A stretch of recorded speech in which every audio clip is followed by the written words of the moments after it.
Hello बच्चों, नमस्कार। कैसे हैं आप सब? उम्मीद करता हूं बहुत अच्छे होंगे और आप सभी का बहुत बहुत स्वागत है आपके अपने YouTube channel Bihar board arts Vidyakul पर। और जैसा कि आप जानते हैं कि हम आपके लिए छोटे छोटे टुकड़ों में चैप्टर की व्याख्या लेकर के आ रहे हैं। मैं चाहता हूं कि आप पे बहुत बोझ भी ना पड़े और आपका काम भी बढ़िया से बढ़िया बन जाए। तो बच्चों, हम लोगों ने पिछली बार राजा, किसान और शहर, ये हम लोगों ने पढ़ना शुरू किया था।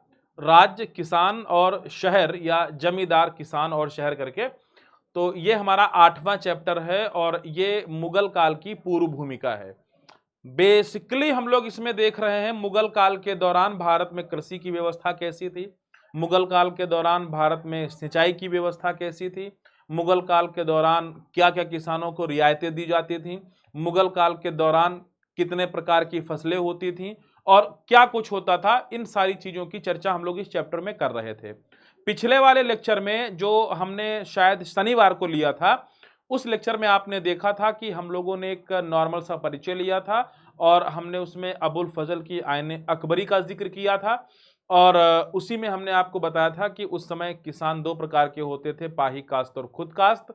पाही काश्त वो होते थे जो कर की डर से दूसरे गांव में चले जाते थे, और खुद काश्त वो होते थे जो अपनी ही जमीन पे खेती करते थे। ये सारी बातें हम लोगों ने लास्ट लेक्चर में करी थी। अब हम लोग आगे चलेंगे। तो आगे चलेंगे तो हम लोग क्या करेंगे कि जैसे हम इस चैप्टर में पढ़ रहे हैं मुगल काल के संदर्भ में। किसके संदर्भ में? हम लोग मुगल काल के संदर्भ में पढ़ रहे हैं। मुगल काल के संदर्भ में हम लोग चीजों को पढ़ रहे हैं। तो मुगल काल के संदर्भ में पढ़ते हुए हमने आपको इसके पहले एक छोटा सा परिचय हमने दिया था और किसानों के प्रकार हमने आपको समझाए थे। अब हम इसमें देखेंगे कि देखो, उस समय जो राजा की आमदनी का मेन जरिया होता था वो होता था कृषि पर दिया जाने वाला कर। तो मैंने आपसे कहा था कि जब राजा की सारी इनकम का जो जरिया है वो है कृषि पर लगाया गया कर, तो राजा को भी बहुत ज्यादा प्रोत्साहन मिलता था इस बात को लेकर के कि हम ऐसा कुछ करें कि हमारी फसलें अच्छी हों, उत्पादन अच्छा हो, और जितना उत्पादन होगा, जितनी फसलें अच्छी होंगी, उतना ज्यादा हमें टैक्स मिलेगा और राज्य की समृद्धता और बढ़ेगी। तो इसलिए क्या हुआ कि भाई कोई भी राजा होगा, अगर ढंग का होगा, ठीक ठाक समझदार होगा, तो वो क्या करेगा? सबसे पहले वो सिंचाई वगैरह की व्यवस्था करेगा। ठीक है? तो सिंचाई की व्यवस्था मुगल शासकों ने भी करी। क्यों करी? क्योंकि इनको चाहिए था ज्यादा से ज्यादा टैक्स, और ज्यादा टैक्स तभी मिलेगा जब उत्पादन एक नंबर पे होगा, मतलब अव्वल उत्पादन होगा तो टैक्स बेहतरीन मिलेगा। तो यहीं से हमारी बात शुरू होती है, और बात ये यहां से शुरू होती है कि देखो, एक तो सिंचाई और तकनीक की जब हम बात करेंगे तो यहां पे सीधी सी बात है कि खेती का प्राथमिक उद्देश्य जो होता था, लोगों का पेट भरना होता था। मतलब यह कि लोग पहले जो खेती करते थे वो कहते थे कि भैया हमको केवल अपना जीवन यापन करना है, हमें बस उतना ही चाहिए। तो आरंभिक समय में लोग चावल, गेहूं, ज्वार फसलें ज्यादा उगाते थे, और जहां जैसा इलाका होता था, मसलन उत्तर भारत में गेहूं चावल सबसे ज्यादा होता था। उसके बाद अगर मान लेते हैं पश्चिम भारत में जाते हैं तो वहां ज्वार बड़ा ठीक ठाक हो जाता है, और वहां भी गेहूं भी होता है। तो जहां जैसा खेती का मिजाज है, जैसी फसल, जैसी उत्पादकता है जमीन की, उस हिसाब से फसलें की जाती थी। लगभग चावल, गेहूं और ज्वार ये कुछ मुख्य फसलें थी जो आपको हर जगह देखने को मिल जाती थी। अच्छा, जहां पर 40 सेंटीमीटर या उससे ज्यादा बारिश होती थी वहां पे धान की खेती बहुतायत मात्रा में होती थी, क्योंकि इससे कम की बारिश में धान की खेती संभव नहीं है। अच्छा, जहां पे 40 सेंटीमीटर, आज भी आप देख लो कि जहां ज्यादा बरसात के मौसम होते हैं, जहां पे ज्यादा सिंचाई के साधन है, जैसे हमारा तराई का इलाका, तो हमारा जो कोसी का तराई का इलाका है, आप देखिए उसमें धान की एकदम भरमार रहती है। वहां पे बहुत भीषण मात्रा में धान की खेती की जाती है। लेकिन साथ ही साथ आप देखिए जहां पे सिंचाई के साधन नहीं है, कम सिंचाई के साधन है, वहां पे गेहूं, और जहां पे बिल्कुल सिंचाई के साधन नहीं है वहां पे ज्वार बाजरा उगाया जाता है। अच्छा, अब यहां पे मुख्य बात यह है कि सिंचाई कार्य में राज्य मदद करता था। मतलब राज्य का मतलब क्या हो गया? जो सम्राट होते थे, राजा होते थे, ये अपनी प्रजा को मदद करते थे। जो मैं अभी आपको समझा रहा था कि सिंचाई के साधन ये बढ़वाते थे। क्यों? सिंचाई के साधन बढ़ेंगे तो खेती बढ़ेगी, खेती बढ़ेगी, इनकम बढ़ेगी, इनकम बढ़ेगी, उतना हमको टैक्स मिलेगा और हमारा भी मामला एकदम बेहतरीन चलेगा। तो राज्य जो है किसानों की मदद सिंचाई के रूप में करते थे। अच्छा, राज्यों के द्वारा क्या क्या किया जाता था भाई? नहर और नाले खुदवाए जाते थे। नहर, नहर का मतलब क्या? जैसे कोई नदी है, उससे एक नहर निकाली गई और नहर से छोटे छोटे नहर गांव की तरफ निकाले जाते हैं। जैसे आपने देखा होगा, ये जैसे एक मेन नदी निकली है, ठीक है, ये नदी निकली है और इस नदी से ऐसे नहर निकाल दी गई और इस नहर से छोटे छोटे ये जो होते हैं, ये जो धाराएं होती हैं, इनको नाला कहते हैं। इनसे क्या होता है कि हर गांव में हम पानी ले जा सकते हैं। अब उसमें सबमर्सिबल तो था नहीं, ट्यूबवेल तो था नहीं, बस जो कुछ था नहर, कुएं, यही सब था। अच्छा, शाहजहां के समय में पंजाब में शाह नहर का निर्माण सिंचाई के लिए किया गया है। इसके साक्ष्य भी मिले हैं कि पंजाब में नहर खुदवाई थी शाहजहां ने और उस नहर का नाम था शाह नहर और इस नहर से बहुत व्यापक रूप में सिंचाई करी जाती थी। इतनी व्यापक रूप से सिंचाई की जाती थी, वहां पे धान की खेती खूब बहुतायत मात्रा में होती थी। अच्छा, उस समय खेतों को जोतने के लिए लकड़ी के हल, लोहे की नुकीली फाल तथा बैलों का प्रयोग किया जाता था। हल एक ऐसी प्रकार की आकृति होती है, ऐसे, ठीक है, ऐसे करके एक आकृति होती है हल, ठीक है, और यहां पे एक लोहे के ऐसे ब्लेड लगी होती है और इसको फिर क्या होता है, बैल में ऐसे जोत दिया जाता है बैलों में और फिर किसान यहां पे पकड़ता है और ये खेत को खोदता चला जाता है। तो इस तरीके से क्या होता था कि नुकीले फाल वाले जो हल होते थे उनके माध्यम से खेत को जोता जाता था, ठीक है, और खेत को जोतने से क्या होता था, ठीक है, खेतों को जोता जाता था, ठीक है, और जब खेतों को जोता जाएगा तो क्या होगा, अच्छी फसल होगी, बेहतरीन फसल होगी, ठीक है। तो ये तरीके थे फसल असल को जोतने के, ठीक है, और इन फसलों पे, इन खेतों में बेहतरीन फसल हो, ठीक है, अच्छी सी उत्पादन प्रणाली विकसित हो, तो इसके लिए क्या किया था, शाहजहां ने शाह नहर का निर्माण करवाया था। तो अब देखिए भाई, हलों की भी व्यवस्था की जाती थी, नहरों की भी व्यवस्था की जाती थी। ये सारा कुछ इसलिए कि अगर किसानों की हालत, सबका साथ सबका विकास, अगर किसान सुधरेंगे तो हम सुधर जाएंगे, हम सुधरेंगे तो किसान सुधर जाएंगे। तो ये बायलेटरल मामला चल रहा था, दोनों मतलब they are completely dependent to each other. अच्छा, आगे है फसलों की भरमार। अब जरा हम ये देखते हैं कि उस समय की फसल कैसे होती थी, क्या क्या फसलें होती थी। तो कहते हैं कि आईने अकबरी कहती है, अब आईने अकबरी क्या, हमने बताया था कि अबुल फजल ने अकबर के कार्यकाल की सारी कहानी को, खेती कैसी होती थी, किसान कितने प्रकार के होते थे, राज्य किसानों के लिए क्या क्या करता था, टैक्स के क्या क्या रेट्स होते थे, कैसे चुकाया जाता था, अगर कभी फसल बर्बाद हो जाती थी तो टैक्स में क्या रियायतें दी जाती थी, सारी कहानी बहुत तफसील से आईने अकबरी में लिखी हुई है। अबुल फजल ने बाकायदे उसको लिख छोड़ा है। अच्छा, अब उसी आईने अकबरी में एक खंड है फसलों या फसलों की भरमार या फसलें कितने प्रकार की होती थी, ये सारी बातें। अब देखो, जैसे आज की डेट में भी देखो कि हम लोगों के यहाँ मुख्यतः दो फसलें होती हैं, एक होती है जाड़ों के मौसम में और एक होती है बरसात के मौसम में। कुछ किसान जो बहुत जागरूक होते हैं वो एक जायद की फसल भी ले लेते हैं जो मुख्यतः पतझड़ से और बारिश के बीच में होती है, जिसमें ककड़ी, खीरा, कद्दू और नेनुआ, लौकी, ये सारी चीजें होती हैं। लेकिन हम लोगों की जो मुख्य फसलें होती हैं, धान, गेहूं। गेहूं जाड़ों में होता है, धान वर्षा ऋतु में होता है। आजकल लग रहा है धान खुद धड़ल्ले से। तो उस समय भी मौसम के दो मुख्य चक्रों के दौरान खेती की जाती थी। एक खरीफ की फसल होती थी और दूसरी बसंत में रबी की फसल होती थी। अच्छा, अब ये जो खरीफ की फसल है, ये खरीफ में क्या क्या आता है, खरीफ में धान आता है, खरीफ में सूरजमुखी आता है, खरीफ में और तमाम चीजें आती हैं।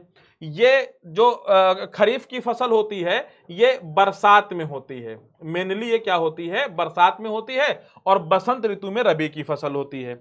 साल में दो फसलें उगाई जाती थी, जहां बारिश होती थी या सिंचाई के अन्य साधन मौजूद थे वहां पे साल में तीन फसलें उगा ली जाती थी। आज भी ऐसी व्यवस्था है। जहां पे गंगा का जो तराई का इलाका है, जहां पे गंगा नदी की धार सिंचाई के रूप में अवेलेबल है, वहां पे लोग 3 फसलें उगा लेते हैं, कहीं कहीं पे 4 फसलें उगा लेते हैं, कहीं कहीं पे 5 फसलें उग जाती हैं। वो तो उगाने की बात है ना। अब जैसे पश्चिम बंगाल और बिहार और उधर जो है उड़ीसा तरफ धान की 3 फसलें साल में बोते हैं, अमन, बोरो, आपने सुना होगा। ठीक है, तो जहां पे पानी की, बारिश की, सिंचाई की व्यवस्था होती थी, वहां पर साल में 3 फसलें उगा ली जाती थी। आइन बताती है, कौन सी आइन? आइन अकबरी बताती है कि दोनों मौसम मिलाकर आगरा में 39 किस्म की फसलें उगाई जाती थी। आइन अकबरी में लिखा है कि सर्दी और जाड़ा या बरसात और बसंत, साल में अगर हम 2 मौसम के चक्र बांट दें तो इन दोनों मौसमों में कुल मिला के 39 किस्म की फसलें उगाई जाती थी। 39 अकेले आगरा में। इतनी गहन कृषि होती थी, इतनी जो मतलब एग्रीकल्चर सिस्टम इतना ज्यादा स्ट्रांग था। अच्छा, इसके बाद क्या? इससे 4 कदम आगे दिल्ली में 43 फसलें उगाई जाती थी और बंगाल में चावल की सिर्फ 50 किस्में पैदा होती थी। मतलब इतने वैरायटीज उस समय होती थी। आगरा में 39, दिल्ली में 43 और बंगाल में तकरीबन 50 किस्म के धान उगाए जाते थे। ठीक है। अच्छा, मध्यकालीन भारत में गुजारे के लिए फसलें उगाई जाती थी, पर कुछ फसलें फायदे के लिए भी उगाई जाती थी जिनसे ज्यादा टैक्स मिले। देखो वही बात आ गई। देखो मैक्सिमम जो खेती होती थी वो इसलिए होती थी कि आदमी का पहले खान पान चलता रहे, उसका पेट भर जाए, है ना, उसको कोई दिक्कत ना हो। लेकिन जब राजाओं को लगा कि यार खेती से टैक्स ज्यादा आ सकता है, फायदे का काम है, तो उन लोगों ने उसको और फायदेमंद बनाने के लिए उस पर इन्वेस्टमेंट करना चालू किया। क्या किया? उसमें सिंचाई की व्यवस्था करवा दी, किसानों को तमाम प्रकार के लोन्स देने लगे, ऋण धन देने लगे, है ना, कि चलो भाई अपनी खेती में इन्वेस्टमेंट करो, जब हो जाए तो हमारा वापस कर देना, और एक टैक्स की रेट लगा दिए। तो जितनी ज्यादा अच्छी फसल होगी उतना ज्यादा उत्पादन होगा, और उतना उत्पादन होगा तो उतनी ज्यादा बिक्री होगी, और उसी हिसाब से क्या होगा? राजा को टैक्स मिलेगा, राजा की क्या होगी? राजा की इनकम बढ़ेगी। तो इस तरीके से जो नॉर्मल फसलें थी वो तो उगाई जाती थी कि जिससे कि हाँ पेट पूजा भी होती रहे, कोई दिक्कत ना हो, और साथ ही साथ कुछ ऐसी फसलें भी उगाई जाती थी जिनसे राजा को ज्यादा टैक्स मिले, मतलब वो ज्यादा महंगे रेट पे बिकेंगी तो राजा को ज्यादा टैक्स मिलेगा। क्लियर है? अच्छा, इसके बाद की बात क्या बनेगी? इसके बाद जरा हम देखते हैं कि जिस समय की हम बात कर रहे हैं, हम बेसिकली मुगल शासन के आरंभिक दौर की बात कर रहे हैं। ठीक, जब बिल्कुल शुरू हो रहा था, अकबर का एकदम शुरुआती दौर का काल है। तो इस समय का हमारा ग्रामीण समुदाय कैसा होता था? ठीक है, तो इनके समय में एक सबसे खास बात होती थी कि इनका यह कहना था कि भाई जो जमीन, जिस मतलब जो किसान है जमीन उसी की है। तो इस समय क्या होता था इनके काल में, मतलब मुगल काल में क्या होता था, किसान की अपनी जमीन पर व्यक्तिगत मिल्कियत होती थी। मतलब जो किसान जिस जमीन को जोतता बोता था उस पे उसकी अपनी मिल्कियत होती थी, मतलब अपना अधिकार होता था। आप मिल्कियत को कह सकते हैं स्वामित्व। ठीक है, अगर किसान किसी जमीन को जोतता बोता था तो ये मान के चलिए कि उस किसान का उस पर पूरा स्वामित्व होता था। और ग्रामीण समुदाय में सबसे ज्यादा किसान ही रहते थे, क्योंकि उस समय 80 से 85% जो जनता थी वो कृषि कार्य में संलग्न थी। इंडस्ट्रीज तो थे नहीं कि जाके चलो भैया इंडस्ट्री में काम कर लेंगे, वहां लेबराई कर लेंगे, तो ऐसा कुछ था नहीं। तो मैक्सिमम जो किसान जो लोग होते थे वो खेती किया करते थे। 85% जनसंख्या गांव में रहती थी, उतने शहर आबाद नहीं थे। तो केवल एक ही बचता था कि हमारे पास जमीन है, सिंचाई की व्यवस्था हो ही गई है, तो चलो क्यों न किसानी कर लेते। तो ग्रामीण समुदाय का हिस्सा किसान थे। ग्रामीण समुदाय के 3 घटक हुआ करते थे, मतलब ग्रामीण समुदाय को ठीक तरीके से चलाने के लिए समाज को 3 भागों में बांटा गया था। पहला कौन था? पहला खेतिहर किसान, पंचायत और गांव का मुखिया। तो जैसे क्या हो जाता था भाई, ये जैसे पूरा गांव है, ठीक, अब इस गांव में इतने सारे लोग रह रहे हैं। अब इतने सारे लोग रह रहे हैं तो इनके बीच में कभी आपसी विवाद होगा, कभी पानी को लेकर के विवाद होगा, कभी विवाह को लेकर के विवाद होगा, कभी जमीन को लेकर के विवाद होगा। अरे भाई, अगर आदमी गांव में रह रहे हैं तो विवाद के बहुत सारे कारण हैं, किसी भी बात को लेकर के विवाद हो सकता है, उसमें क्या बात है। तो अब यह हुआ कि अगर गांव में लोग रह रहे हैं और गांव की व्यवस्था ठीक तरीके से चले तो कुछ ऐसी संस्थाएं भी बनानी पड़ेंगी जो इन गांव वालों को कंट्रोल करें और इनको जो है मार्गदर्शन भी करें। तो इसलिए कहा गया कि देखो, गांव में जो आबादी थी उसमें अधिकतर खेतिहर किसान हुआ करते थे और इन सारे लोगों को नियंत्रित करने के लिए एक पंचायत बनाई गई। पंचायत मतलब कि हमारे गांव के बारे में कोई भी समस्या होगी, अगर हमारे गांव के लोगों की कोई दिक्कत होगी, आपस में लड़ाई झगड़ा हो गया, शादी को लेकर कोई बहस हो गई, कोई किसी की खेती पे कब्जा किए ले रहा है, अगर ऐसी कोई भी समस्या होगी तो उसका निराकरण कौन करेगी? पंचायत करेगी। और पंचायत में कुछ मेंबर होते हैं, सदस्य होते हैं, और जहां सदस्य होते हैं वहां एक अध्यक्ष भी होता है, मतलब मुखिया होता है। तो इस तरीके से क्या किया गया, देखो ये गांव है, ठीक है, और गांव को कंट्रोल में करने के लिए एक पंचायत बनाई गई और इस पंचायत का जो मुख्य व्यक्ति होता था उसको मुखिया कहते थे। क्या कहते थे? इसको मुखिया कहते थे। इसका एक नाम और होता था, ठीक है, इसका एक नाम और होता था, उसको हम आगे खोलेंगे, ठीक है। तो ये जो गांव का मुखिया होता था इसको मुकद्दम भी कहते थे। क्या कहते थे? इसको मुकद्दम भी कहते थे। मुकद्दम होता था ये गांव का मुखिया। तो ये लोग क्या करते थे भाई, पंचायत और गांव का मुखिया, जैसे हम लोगों के नहीं आजकल क्या होते हैं, गांव के मुखिया होते हैं ना प्रधान जी, और उनके कुछ मेंबर्स होते हैं। तो वो किस लिए बनाए जाते हैं भाई? गांव के लोगों की समस्याओं को सुनो, उनकी समस्याओं को दूर करो। आपस में लड़ाई झगड़ा है, जानवरों को लेकर कोई विवाद हो गया है, जर जमीन को लेकर कोई लफड़ा हो गया है, तो आप उसको जो है सॉर्ट आउट करिए, यही काम होता है। तो उस समय भी ये सारी चीजें बनाई गई थी कि किस तरीके से हम अपने समाज को ठीक तरीके से चलाएं। अब जाति और ग्रामीण माहौल कैसा होता था, जरा ये देख लेते हैं।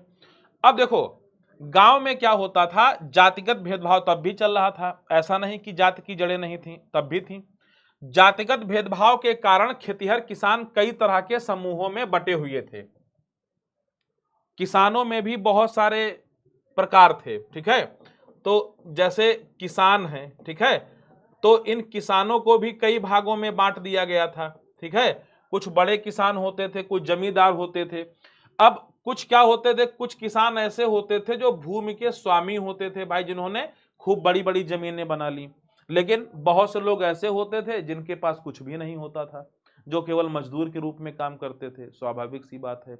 तो इस समय भी ऐसी कंडीशन थी। क्या थी? जातिगत भेदभाव के कारण खेतिहर किसान कई तरह के समूहों में बट गए थे। कैसे? जैसे जो लोग खेतों की जुताई किया करते थे वे लोग अधिकतर नीच जाति के थे, मतलब शूद्र वर्ण के रहे होंगे या दलित वर्ग के रहे होंगे। इनका काम था केवल अपने हल बैल को ले जाइए और खेती को जोत के चले आइए, मतलब खेत को जोतने का काम इन लोगों से करवाया जाता था। अब नीच वर्ग में उस समय कौन आता था, ये तो इतिहास जाने, वो लोग जाने, लेकिन मेरा अनुमान ये कहता है कि संभवतः जो शूद्र होते थे, जो दलित लोग होते थे, उन्हीं की स्थिति काफी डामाडोल होती थी, तो यही लोग आते होंगे, और क्या। अच्छा, खेतों में मजदूरी करने वालों को भी नीच समझा जाता था। ये सब बहुत गरीब हुआ करते थे, इनकी हालत बहुत दयनीय हुआ करती थी। आधुनिक भारत में जैसे दलितों की स्थिति थी वैसे ही इन लोगों की स्थिति थी। मुसलमानों में भी जातिगत भेदभाव थे। तो मतलब क्या है कि किसानों में बहुत सारे भेदभाव हुआ करते थे। कौन कौन? अब जैसे किसानों के कई प्रकार होते थे। कैसे? कुछ किसान जो होते थे वो भूमि के स्वामी होते थे। क्या होते थे? भूमि के स्वामी होते थे। इनके पास बड़ी बड़ी जमीनें होती थी। तो ये लोग बड़े आदमी होते थे। बड़े आदमी समाज के अगड़े वर्ग में आते थे, समाज के अगड़े वर्ग में आते थे। लेकिन बहुत से लोग क्या होते थे, इनकी जमीनों पर क्या करते थे, खेतों को जोतते थे। खेतों की क्या करते थे? खेतों की जुताई करते थे। खेतों की जुताई करते थे। कुछ लोग खेतों में मजदूरी करते थे, खेतों में पानी देना है, फसल की कटाई करनी है, ये सारे काम जो करते थे उनको नीच माना जाता था, नीच समझा जाता था। और अगर इनकी तुलना करें तो मेरे ख्याल से इनको शूद्र ही समझा जाता होगा, कुछ कुछ शूद्र के जैसे, ठीक है। और अगर ये नीच थे और शूद्र थे तो इसमें ये कहने में कोई गुरेज नहीं है कि ये बहुत गरीब रहे होंगे, ठीक है। और अगर गरीब होंगे तो इनकी हालत जो है बहुत दयनीय होगी। क्या होगी? बहुत दयनीय स्थिति इनकी होगी। तो इस तरीके से उस समय का जो खेतिहर किसान था, जो किसान वर्ग था, वो भी कई भागों में बटा हुआ था। अच्छा, एक बात और समझना, ये जो किसान होते थे इसमें ऐसा नहीं है कि बड़े किसानों में हिंदू मुस्लिम दोनों होते थे, इसमें हिंदू भी होते थे, इसमें मुस्लिम भी होते थे। तो जिस तरीके से हिंदुओं में यह वर्गीकरण है कि बहुत सारे खेतों की जुताई करते थे, बहुत सारे मजदूरी करते थे, तो ऐसा नहीं कि केवल ये हिंदू परंपरा में ही था, मुस्लिमों में भी ऐसे बहुत बड़े किसान होते थे, ठीक है, तमाम बड़े किसान होते थे।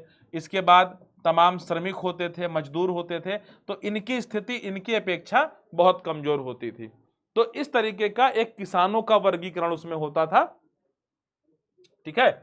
और ये आइन में सब कुछ दिया गया है, जो आईने अकबरी है उसमें सारी बातें दी गई हैं। अब जैसे हमने अभी आपको बताया था कि पंचायत और मुखिया होते थे, तो भाई पंचायत का काम क्या होता है? अब जैसे हम आपको एक चीज यहां पे बता दें, जैसे मान लेते हैं आपका गांव है, ठीक है, ये आपका गांव है, ठीक है, आपका गांव है।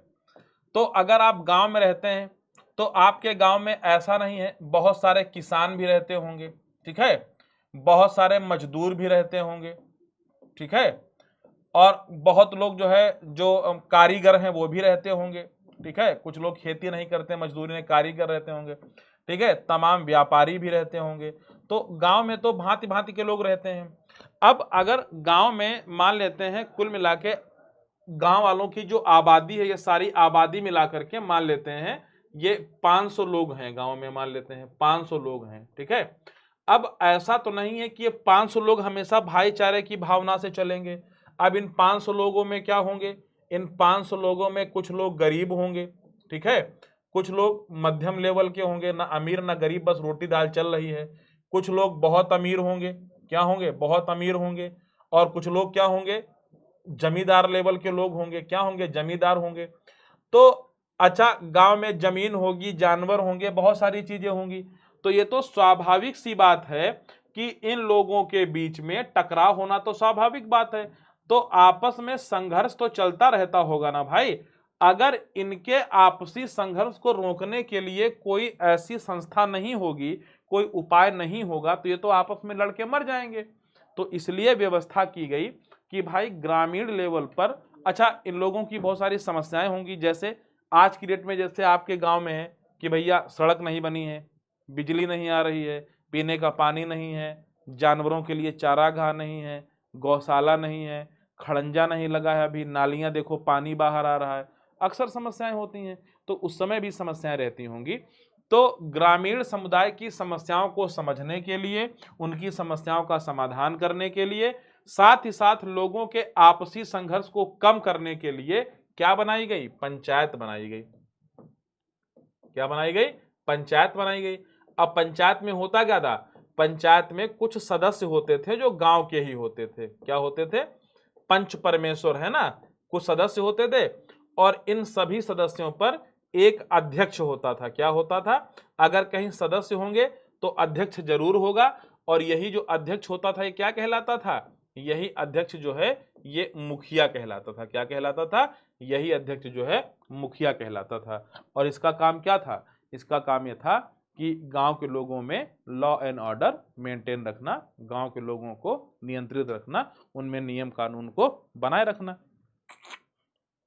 तो यही बात है। देखो, गांव की पंचायत में बुजुर्गों का जमावड़ा होता था। अच्छा, उस समय पंचायतों में बुजुर्ग ज्यादा रहते थे, इसलिए कि भाई इनका अनुभव कुछ ज्यादा होता है। जिन गांवों में कई जातियों के लोग रहते थे वहां अक्सर पंचायत में भी विविधता पाई जाती थी। बिल्कुल सही बात है। जैसे ये गांव है, तो इस गांव में क्या हुआ, इसको बंटवारा कर दिया जाता था। ये अहिरों का टोला, ये शूद्रों का टोला, ब्राह्मणों का टोला, ठाकुरों का टोला, और इनकी सबकी अलग अलग पंचायत हुआ करती थी। ये एक दूसरे से मतलब नहीं रखते थे, लेकिन अपने लोगों से मतलब रखते थे, तो आपस में भी कोई टकराव न हो। तो कई बार देखा जाता था जैसे कोई बहुत बड़ा गांव है और उसमें अलग अलग जाति के लोग रहते हैं, तो उनकी अपनी अपनी पंचायतें होती थी, एक दूसरे की पंचायत से लेना देना नहीं होता था। जैसे छोटे मोटे और नीच काम करने वाले खेतिहर मजदूरों के लिए इनमें कोई जगह नहीं होती थी। तो पंचायतों में भाई छोटे मोटे लोगों को शामिल भी नहीं किया जाता था, ठीक है, छोटे मोटे लोगों को कभी नहीं शामिल किया जाता है। अब ये छोटे मोटे समुदाय कौन होते थे? जैसे हलाल खुरान, जो मैला या कूड़ा वगैरह साफ करते हैं, इनको कभी भी पंचायत में शामिल नहीं किया जाता था। नीच कामों से जुड़े समूह हुए जिन्हें गांवों की हदों से बाहर रहना पड़ता था। ये जैसे हलाल खुरान जो होते थे, ये लेट्रिन वगैरह साफ करने वाले लोग थे। तो इनको बहुत ही अपवित्र माना जाता था, बहुत ही नीच माना जाता था, और इनके लिए सख्त आदेश था कि आप गांव की हदों में एंट्री नहीं कर सकते, ठीक है, आप गांव में नहीं घुस सकते। इधर पंचायत का जो फैसला होता था सभी को गांव में मानना पड़ता था, मतलब पंचायत का जो फैसला होता था सभी के लिए मान्य होना, आप अमान्य नहीं कर सकते थे। पंचायत का सरदार एक मुखिया होता था जिसे मुकद्दम या मंडल कहते थे, जो मैंने अभी थोड़ी देर पहले आपको बताया था। यह जो पंचायत का मुखिया होता था, इसका जो चुनाव होता था वही बुजुर्गों की जो संस्था होती थी या बुजुर्गों की जो आम सहमति होती थी उसी से होता था। बुजुर्ग जिसके लिए कहते चलो भाई इस आदमी को मुकद्दस बना लेते हैं, मुखिया बना लेते हैं, वो आदमी मुखिया बन जाता था। और जब भी बुजुर्ग चाह लेते थे तो वो आदमी अपने पद से हट जाया करता था, ठीक है।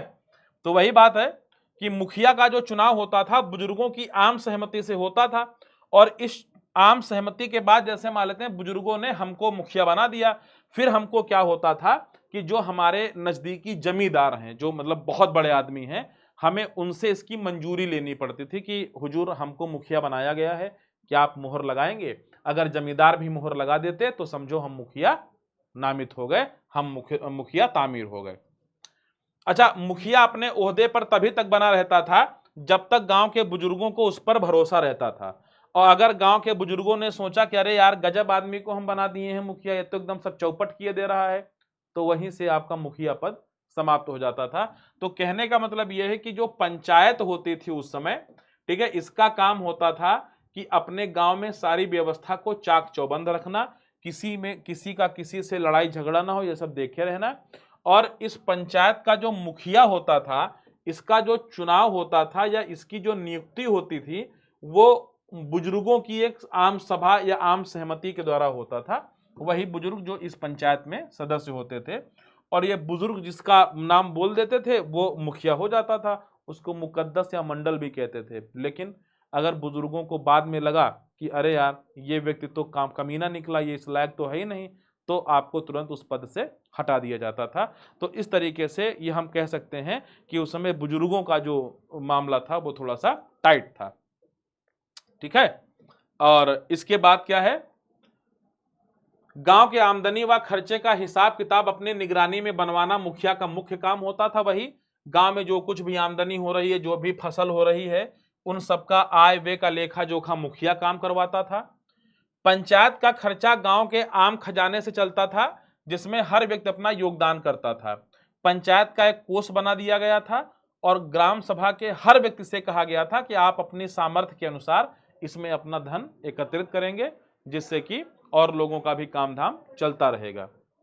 इस खजाने से उन अधिकारियों की भी खातिरदारी की जाती थी जो समय समय पर गांव का दौरा करते थे, मतलब जो मुगल अधिकारी होते थे कभी कभी गांव में आया करते थे, तो इसी पंचायत के खजाने से, जिसमें लोग अपने अपने हिस्से का पैसा डालते थे, इनकी आवभगत की जाती थी, ठीक है। तो इस तरीके से आज का जो हमारा टॉपिक था, किसान, जमींदार, मुखिया, पंचायतें, कृषि, मजदूर, ये सारी चीजें आज हम लोग यहीं तक पढ़ेंगे।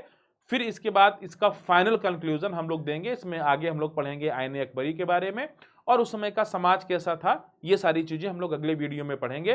तब तक के लिए मैं उम्मीद करता हूं कि आप लोगों को ये चीज बहुत अच्छी समझ में आई होगी, और अगर आपको समझ में आई है तो मैं आपको एक प्रश्न दे रहा हूं, आप इसको करके लाइएगा,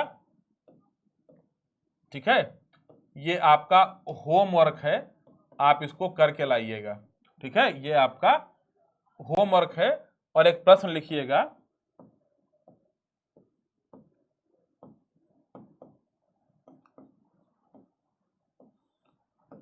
पंचायत